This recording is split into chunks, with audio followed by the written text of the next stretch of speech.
દર્શક મિત્રો, જી ન્યૂઝ ગુજરાતીમાં આપનું હાર્દિક સ્વાગત છે.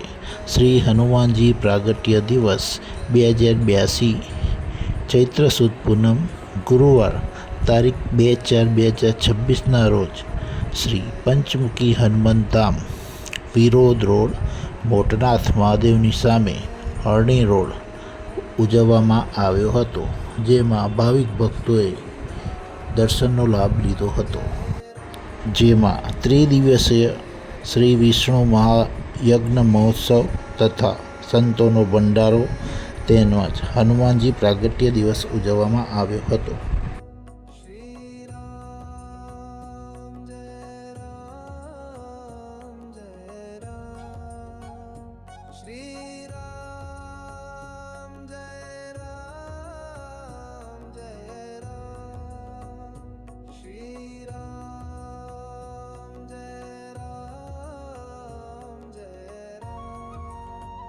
श्री राम जय राम जय राम श्री राम जय राम जय राम श्री राम जय राम।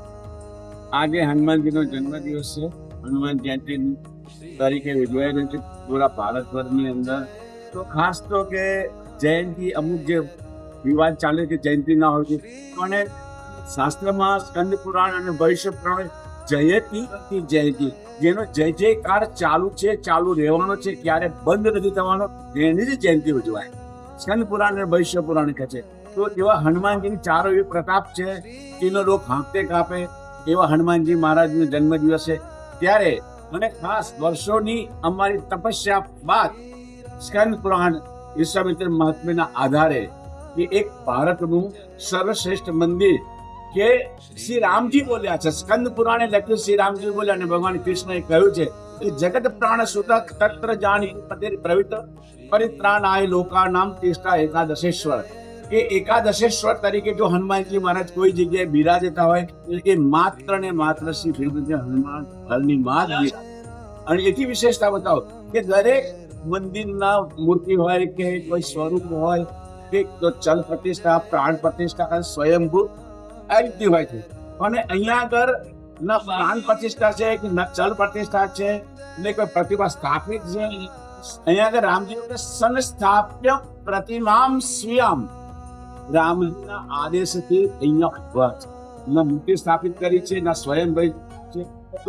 રામજીના આદેશથી જે જગ્યા ઉભા હોય તો આ છે. આ સ્થળી પર ભગવાન કૃષ્ણ, ભગવાન રામજી પધારેલા છે.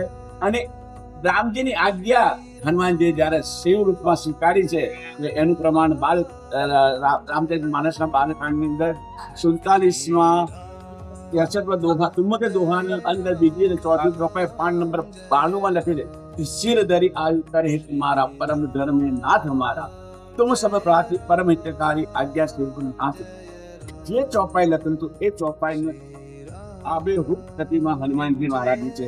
અને આ ખુશી વ્યક્ત કરતા ભવ્ય અને દિવ્ય શૃંગાર કરે છે. આ વર્ષે કે વર્ષોમાં નથી થયો એવો શૃંગાર કરે, સુવર્ણ આદિ અને અમુક પ્રકારની ધાતુ અને જડિત રત્નો છે, ઉન્નણ જડિત રત્નો છે, ખૂબ જ કિંમતી હોય એવા રત્નોથી હનુમાનજી મહારાજને આજે અમે અર્પણ કર્યું છે.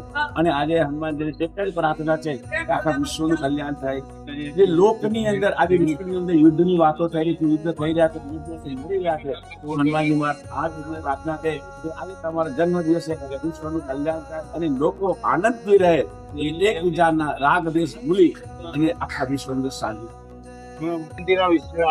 આજે આ બધા જાણો છો કે હનુમાન જયંતિનું શું વિશેષ છે. આજે હું પરિવાર સાથે હારની જે હનુમાન મંદિર છે ત્યાં હનુમાન દાદાના દર્શનમાં આવેલું છે. એ આટલી જ પ્રાર્થના છે કે વડોદરા અને સુખાકારી વડોદરાની સમૃદ્ધિ માટે એ પ્રાર્થના કર્યું છે. અને વડોદરા વાસીઓ પણ ખૂબ સારી રીતે પ્રગતિ થાય એવા જ શુભકામના પણ તમામને પાઠવું છું. અને હનુમાન દાદાને પણ આવી જ પ્રાર્થના કે દરેકનું પરિવાર, દરેક વડોદરાના નાગરિકોનું પણ તમામ સુખો મળે અને જે પણ પ્રગતિ થાય છે તે તમામ લાભ પણ સારી રીતે પહોંચી જાય એવા જ પ્રાર્થના કર્યું છે ભગવાન.